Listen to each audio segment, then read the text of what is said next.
Independence, officials here like to say, is what Haiti is all about. It is the first black republic in the world and the second country in the Western Hemisphere to win its independence after the United States.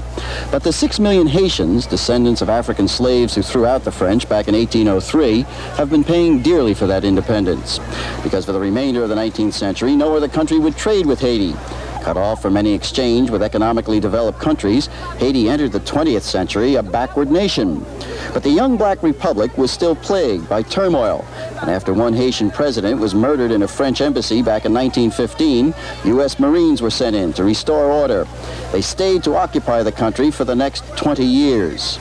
And the soldiers and wealthy owners of vast plantations did little, it seems, to discourage their portrayal as ugly Americans.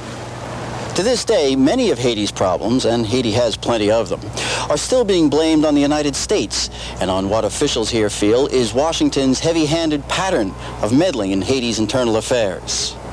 For instance, in the 6 months preceding Papa Doc Duvalier's successful rise to power in 1957, there were 6 presidents, and every one of them succumbed to a coup.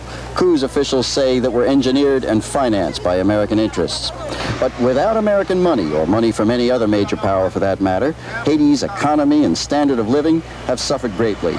Only 10% of the 6 million inhabitants can read or write.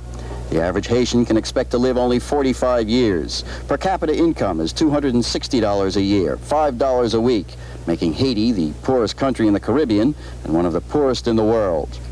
It is hard to say who is worse off, those who live in primitive huts in the mountains cut off from the world except for the missionaries, or the urban poor, like the 250,000 Haitians who live jammed in squalid tin huts in Port-au-Prince.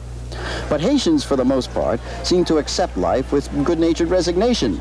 Those who haven't heard about the promised land in the United States, or who don't have enough money to try to slip into Florida, 600 miles away.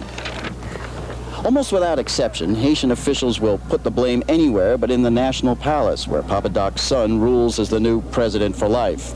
But there is at least one outspoken critic, the former Minister of Tourism and Haitian journalist, Aubelin Jolicoeur, whom we found at the Grand Hotel Olofsen.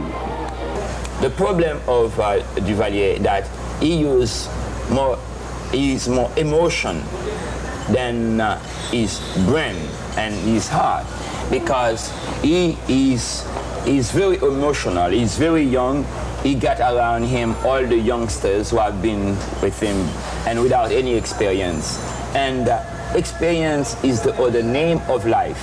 Haiti is the poorest island in the Caribbean. Unemployment stands at 50%. Per capita income is $260 a year. The starting wage for an unskilled factory worker, $2.64 a day. And yet Haitians are among the happiest people on earth.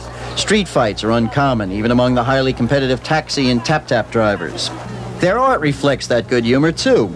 There are no dark, somber colors, no grief, not in their paintings, not in their songs, not in their hearts, not yet.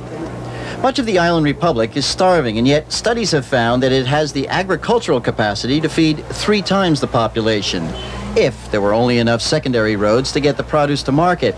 And if there were a road-building program, these studies show, it could provide a basic long-term source of employment for thousands. Despite the poverty and the neglect, the disease and the illiteracy, Haitian officials insist there is virtually no crime here. Why then are there so many crowded jails? If Haitians are as content as the palace says they are, why are there so many risking their lives to get to Florida in leaky boats? And if Haiti is free, why can't its people choose their president? Haiti's independence seems like a cruel hoax. Its people still savor their freedom from any colonial power, but they seem anything but free in their own country. For more than 178 years, Haitians have drawn a certain amount of sustenance from this cherished notion of independence. But how much longer, people are beginning to wonder, will that fill empty bellies? In Haiti, this is Anthony Prisendorf, Channel 5 News.